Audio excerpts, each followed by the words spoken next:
delay getting behind. I had a lot of good questions for some. Exactly. No, we understand completely. So, We're ready? And you, whenever you are ready, the floor is yours. Please introduce yourselves. all right. Well, my name is Ed Leonard. I'm the Director of the Franklin County Board of Elections. And with me is David Payne, the Deputy Director of the Board of Elections. And we just wanted to begin by thanking the commissioners for the opportunity to share with you a little bit about what we've been able to accomplish over the course of 2017, as well as what we anticipate for 2018.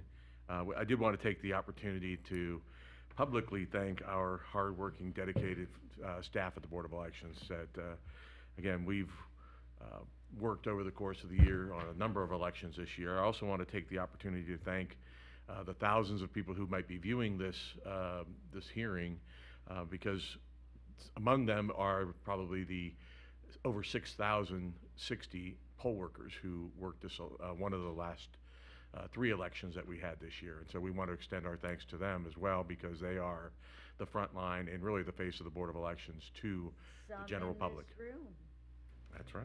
that were working at the polls on election day. And we appreciate the support that the commissioners give to allowing Franklin County employees to work the polls as well. And before I get into some of the accomplishments of what lies ahead for 2018, I'd like to give our Deputy Director, David Payne, an opportunity to talk a little bit about some of the accomplishments that we've had in our precinct election official division. Great. Thank you, Commissioners, and I'd like to echo what the Director said about thanking our poll workers and our staff, and thank you for the opportunity to be here today to highlight some of the programs that, frankly, we're very excited about.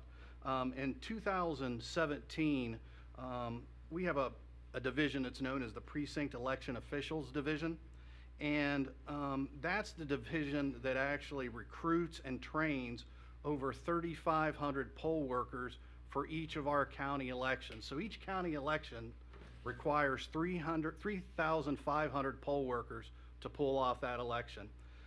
One of the things that this division did that we're very excited about, and you may have noticed, I'm sure you noticed, were our electronic poll pad implementation. We purchased, thank you for your support of that, we purchased 1,340 electronic poll books, and we placed those in 369 voting locations throughout Franklin County. The electronic poll pads replaced the old paper poll books that you're familiar with, I'm sure. It reduces time, and we've had nothing but great compliments from the citizens of Franklin County that have experienced our electronic poll books. So again, thanks to the commissioners for funding that. One of the things that I'm very excited about, and it's an award-winning program at the Franklin County Board of Elections, and I think we passed out a brochure to you. It's the partnership that we have with the Dublin City Schools. It's called the PREP program, and the PREP program stands for Post-Secondary Readiness Exploration Program, and we work with students with disabilities. We register them to vote. We teach them how to use our electronic voting machines, which frankly can be overwhelming to all of us, so we make it less daunting for those students. And then finally, after doing that, we thought, hey, why don't we train these young adults to be poll workers? So we did that, and we used them in the first election going in 2016 in the November presidential election. And it was such a hit that we decided we'd go forward. In every election in 2017, we used these PREP students to work at our polling locations. Again, it was a national award winner. As far as we know, it's the first county in the state of Ohio and nationally that has utilized this program. And we also got recognition from the Ohio Secretary of State for this program. And we are in the process of expanding this program, so we will again be working with Dublin City Schools, but we'll also be working with Westerville. And then just as recently as yesterday, we had conversations with the Ohio State University where they will provide us some students to work at the polls as well with disabilities. So again, we're very excited about that we could participate in that. One of the other things that we do in order to recruit our 3,500 poll workers, we have a program that's known as Youth at the Booth, and this program recruits and trains high school seniors. In the last election, we had about 600 students from 38 schools in the most recent election. That's literally 1/5 of our poll workers are seniors in high school, come from this program. So again, it's a daunting task that this division is required to do. So recruiting students is something that gives them civic responsibility. We say you're taking a front row seat to democracy, and then we'll have them for future elections down the road. So thank you for allowing me to tell you a little bit about our Precinct Election Officials Division, and I'll turn the heavy lift over to our director. I did want to take a second to talk a little bit about some of the other divisions. Our candidate services, that's the division that validates all the petition signatures. We validated actually over 163,000 petition signatures this year for the Marcy's Law statewide initiative, as well as 286 candidate petitions. It handled local liquor options. It's also assisted candidates with their filing petitions and designation of treasurers and candidate campaign finance requirements. And we've actually had over 80, just about 80 people who have sought and pulled petitions for the 2018 election. So we're already underway with folks, assisting folks in the 2018 election. Our voter services division, in the beginning of 2017, we integrated the statewide online voter registration system with our processes in the Board of Elections. Under state law, the Secretary of State is the office that runs the online voter registration system, but each county has to integrate that online information into its system and then process those new and updated voter registrations. We anticipate the number of new and updated voter registrations is going to continue to grow as more voters become aware of that service. And I did want to mention the myohiovote.com website, which is the website where viewers can go to, if they want to newly register in Franklin County, they can do that if they have a valid driver's license, and then they can also update their address, because we secure the signature, that electronic signature, from the Bureau of Motor Vehicles. And so if they don't have a driver's license, they can still register the old-fashioned way on paper. But that myohiovote.com is the way for folks to vote. I want to stop a second and recognize your department here for helping both of my adult children this year. My daughter, who has voted absentee before but voted from overseas this year, so your folks helped her at the last minute to be able to access her ballot from overseas, which she was having a little bit of difficulty doing. She's in Ireland, and she was, for whatever reason, she was having a little bit of an issue, and so you guys were able to help her. She voted, she snail mailed it in, but she was able to get it done, and so thank you for that. And then my 17-year-old, my 18-year-old who voted absentee for the first time, registered and voted absentee for the first time from the University of Cincinnati. And we used the two of them as examples and said, if our daughter can vote from Ireland, our son can vote from Cincinnati. On Facebook, both my wife and I put it out there and said that certainly nobody here in Franklin County has an excuse for not getting online and voting for issue 4, which the three of us were all promoting to vote for the Board of Developmental Disabilities in issue 4. So we were encouraging everybody to get on and register and vote for issue 4. But you guys, your department was very helpful in my 18-year-old is. He was like, okay, I'll get it done. He's not exactly a chip off the old block, and so we had to twist his arm. But your folks were very helpful. Well, thank you. We are here to serve as many voters as we can, to make it as easy as possible for folks to access their right to vote, and exercise their right to vote. So we again appreciate that. And it actually brings me to the next item, where I'm going to talk about the absentee department. And we have two components of it. That first of all is in-person absentee, and you see some of the statistics in front of you. We typically kind of compare ourselves to the last similar election cycle. So in this case, 2017, the last comparable election is 2013, where the same candidates were on the ballot, and we saw an increase of over 228% from that comparable election in the number of people showing up to vote at our early vote center up on the Morris I Road. really like that center. Yeah, well, we've been working very hard to streamline the process so that it is a very easy process for voters when they arrive at the Board of Elections location on Morse Road to exercise that right to vote in person absentee. Yeah, that's what I like to do. 551% increase in the primary? In the primary, yeah. Wow. So, again, we are seeing more and more people taking advantage of that opportunity to come out to Morris Road. You know, maybe they're making a deliberate trip out there to vote, or that they're happen to be out that way and they decide during the 30-day or 28-day window of early vote to cast their ballot. When we were deciding on a location, we were wondering if Morse Road was a good location or not. And actually, I don't have the stats in front of me. Nice It is, Yes. yeah. And actually, I don't have the stats in front of me, but our IT department did do a kind of an analysis of where our voters are coming from, and we are seeing that early on they were coming from the area very close to the Morris Road site, and now that we are seeing voters coming from further and further away from North area. Short North area, Grove City, the West Side, Yeah. Bexley, one of those areas. Yeah. Bexley is another area we see people coming in. So, but we also see a growth in the by mail absentee.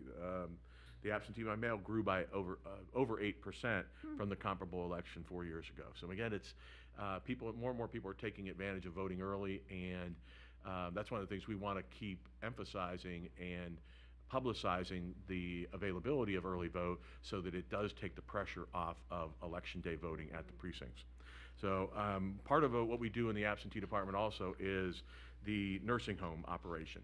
We actually send teams, they have to be teams of one Democrat, one Republican, going out to 54 locations, 54 Franklin County nursing homes, and those bipartisan teams voted over 890 voters, actually 894 voters. And then we also have folks who go to the Franklin County hospitals on election day for those who may have at the very last minute find themselves in the hospital, and to the Franklin County jail to make sure that those who are being held awaiting trial, that they actually have the opportunity to vote as well. When did we start doing that? That's awesome. Oh, I feel like we were doing that back when I was at the Board of Elections in the late 90s. That's It's been a been a while. long So, time. because again, as long as if you've been convicted of a felony, yes, you Right. can't vote. But if you're awaiting trial or you're being held on You're a minor not offense waiting, Yeah. you're eligible to vote. Right. And we don't want folks missing their opportunity to vote. Obviously, I've never been in jail on election day, but I could certainly find myself in the hospital of all the time I've spent in the hospital. And it's good to know that somebody would come visit me in the hospital to allow me to vote on election day. That's good to know. And the other thing that's become more challenging is I guess it could end up. if we have in jail. residents from another I hope county not. who are at a hospital in Franklin County, we have to coordinate with the other county to. Really? Yeah, so we'll have residents of a Delaware County or a Union who might be in a hospital in Franklin County. We coordinate to get the information so that we can assist that. Oh, yeah. Yeah.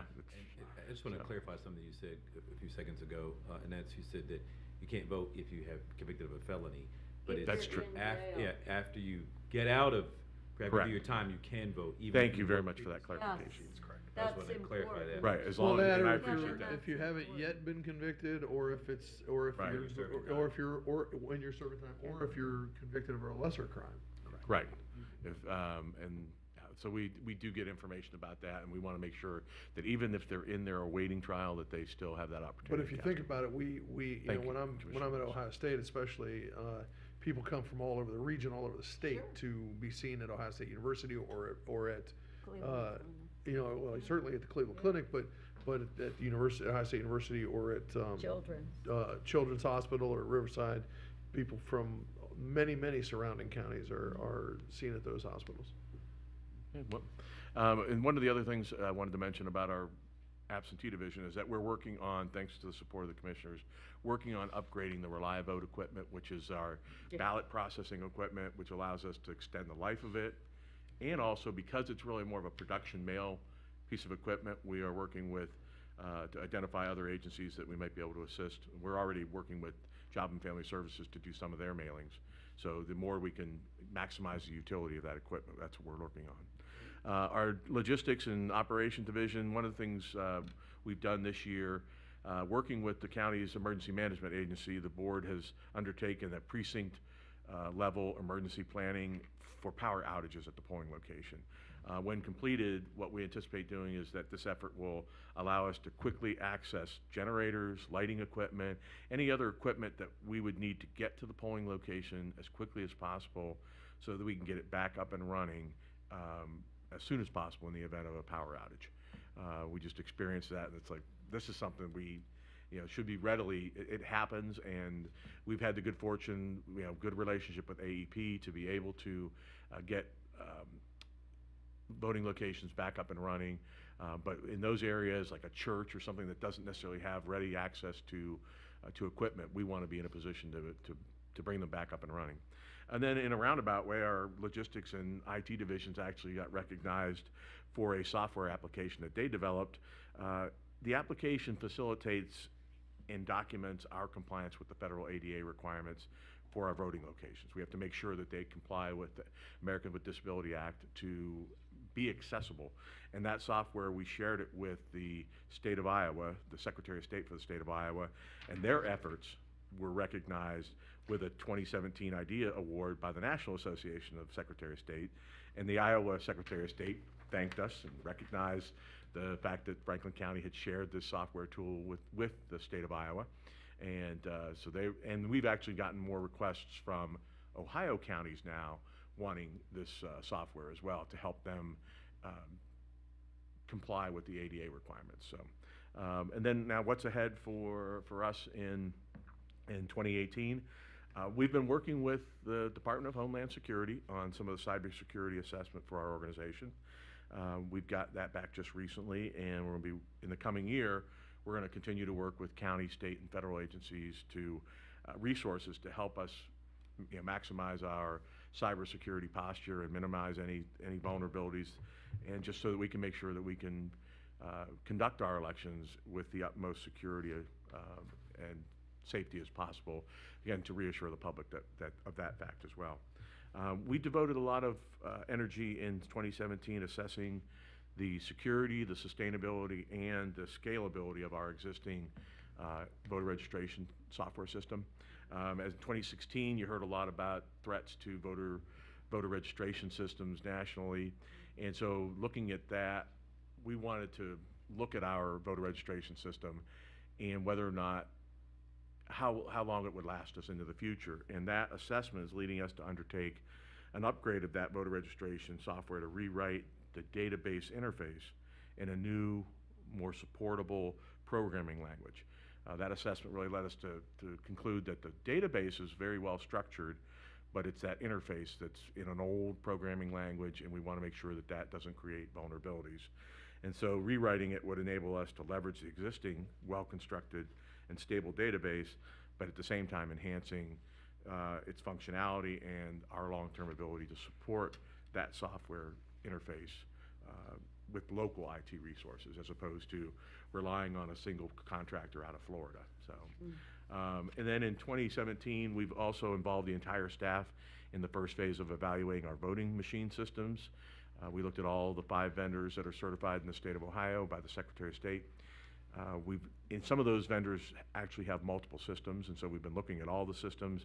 And then we anticipate engaging our community stakeholders to get their input and finalizing a selection of voting system sometime in the first or second quarter of 2018.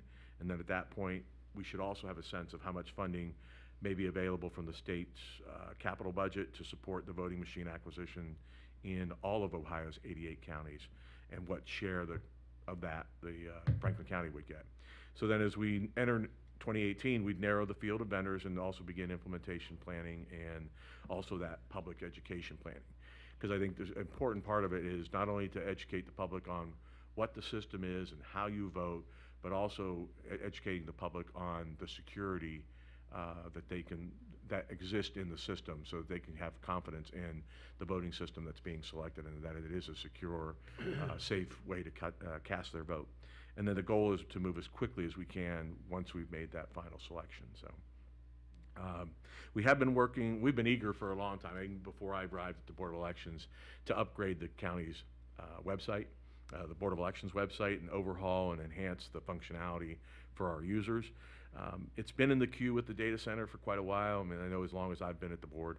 But 2018 is the year when the Board of Elections is in line for that upgrade of our website. We're going to explore getting input from our users on what changes we need to make on our website to make it more functional for the public users. And then with all these other larger issues, we've got just kind of we've been devoting time and energy to overhauling our personnel handbook, which I know was needed. It's badly out of date. Assessing our building and parking needs for the 2020 presidential election, as we continue to also document more of our processes and procedures. So, and then in addition to doing all that, we were talking about it at today's staff meeting of the potential, because of the vacancy in the 12th congressional district, and depending on the timing of when Congressman Teaberry retires, that it could result in us having potentially 5 separate elections in 2018. A normal primary, a special primary for that seat, our normal special election in August, a special general election for that 12th district, and then the normal 12th congressional, or the normal general election in November. So, I mean, it could potentially, we don't know the timing yet, but one of the benefits of it, though, is that the funding of that special election is a state obligation. So if it does end up being separate elections, that we'll be looking at to be reimbursed for those expenses. So, but that's, in addition to doing a normal statewide election, countywide special or general and primary elections for countywide offices and statewide offices. So we've got a big year ahead of ourselves, and so that, like I said, in a giant nutshell, is what we've got ahead of us in 2018 for the Board of Elections. And before I concluded, I did want to thank the board for its support of our operation. Because again, we could not do what we do. I mean, that's without the support of the commissioners. And I really appreciate the fact that you recognize the importance of conducting, fair elections, accurate elections, and devoting the resources necessary for us to carry it out in a way that make people feel confident about the way their elections are being conducted. And I want to thank your staff as well. I mean, we've been working closely with Ken Wilson, Zach Telerik, Gary Collins, and Adam Lookout to help us in that process of the fiscal side of it. But we also wanted to thank Matt Frank and the folk at the print shop, Tim Gill and the folks at PFM who support us. Again, it really is a team effort for us to carry it out, and what we've done in this process, as well as the work we do every day, like I said, with the print shop, with PFM, with the county sheriff's office, who support us in carrying out the elections in a way that gives confidence to the public. And I just wish that people understood that there is no off-year election and that it matters, Mm-hmm. Voting matters. I agree. And I wish people understood that every year we have elections, and every year is important to get out and vote.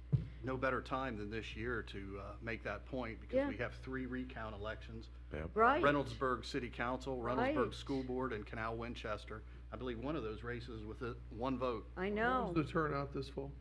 I'm sorry? What was the turnout? 23%. Yeah. It was 23%. It was low. When I go talk to school kids, I always make the point that, these elections this year are much more, have much more of an impact on people's daily lives than the presidential race. What was the turnout last year in 2016? 73% in the presidential race, and what the president does every day has less of an impact on people's daily lives than what happens in their local city councils or on their locals in a municipal court to a municipal court judge or on a school board, which has a direct impact on their daily lives. But people don't come out and vote. 23% of the people came out and voted this year, and 73% of the people come out and vote in a presidential race when the president has much less of a direct impact on their lives. And so I try to make that point every time I go speak to a school You know, that hopefully someday it's gonna have some sort of Well, a it's the cumulative way impact. we talk about it though too, and the media agree. talks about Yeah. off-year elections, and, you know, we've gotta stop talking about it. Yeah, I try to use the phrase local year elections, because that's truly what it is a local year. And I do appreciate what you do, Commissioner O'Grady, to explain that, because I do the same when I'm out and about, is to tell people that the folks that they vote for in these local year elections are the ones that really do have your school board members, your city council members, your mayors, your Yeah. township trustees, Absolutely. the local judges who, they're the ones who, again, make sure they really do have a more dramatic or more immediate impact on the quality of life in your community. I talk about the decisions they make, the impact that they have from the time they wake up in the morning, the light switch, when they flip on a light switch, that local government, you know, they make decisions about, you know, the impact of local services on their daily lives. And, you know, the alarm clock goes off, you know, the electricity that they provide, local government provides, the roads they drive on, the water that they use, you know, one thing after another. And so I try to make those, you know, the school they go to, everything, you know, all that stuff's impacted by the local people that they vote for, you know. But then, you know, 23% of the people show up, and then I do an analysis, and I tell them, okay, 23% of the people in the room. So I do the quick math in the room, and I say, okay, you 23%, you guys raise your hand, and they raise their hand. I say, okay, you guys make the decision. You guys got to make the decision today for everybody in the room. Who thinks that's fair? You know, and like 2 people raise their hand. I say, okay, you guys get a gold star because you're right. It is fair because you were because, you know, you guys didn't register to vote. You didn't come out and show up. You didn't bother to, you know, you didn't bother to register. You didn't bother to show up and vote. Therefore, those 23% of the people, they got to make the decision for everybody in the room. That's the system we have. And so the rest of you that didn't register and you didn't show up, you don't get to complain.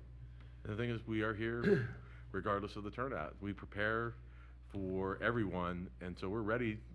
If everybody showed up to vote, we'd be ready for them. I know. All right.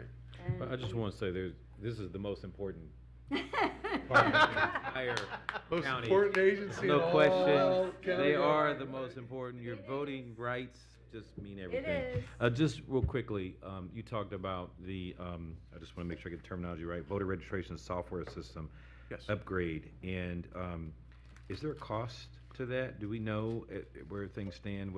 And is that in the budget now? No, or that's is it not in the something budget that's now. It's something going that to we've be coming back down the road? Right, we're working with a vendor that's had a lot of experience with county government, data center, as well as my work at the treasurer's office as well, in terms of identifying what that ultimately would cost. But we feel it'll certainly be far less expensive than an implementation of a completely new system, just by virtue of the fact that we already have a fundamental understanding of that system.